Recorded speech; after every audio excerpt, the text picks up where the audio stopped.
Hello, this is Shelly at Turnkey Technologies, your functional consultant, reviewing some Sage Intacct tips and tricks. Today I'm going to show you how to reopen books. Now, how many times have we accidentally closed books and realized later we need to make changes? This is one thing I really like about Sage Intacct, that they have some flexibility for this type of error. They had us in mind when they added this functionality. Let's walk through these steps together. Now on the dashboard, drop down, we can select General Ledger. We want to make sure that we are on the All tab. And then in the book selection, we're going to select Open.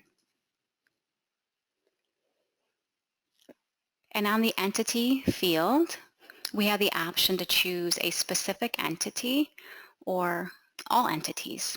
In this case, we're going to go ahead and select Texas. Now, the to beginning of period field is where you will select the period that you want to reopen. And then we have options to choose what subledgers we want to reopen as well. We can open up accounts payables, accounts receivable, cash management, time and expenses.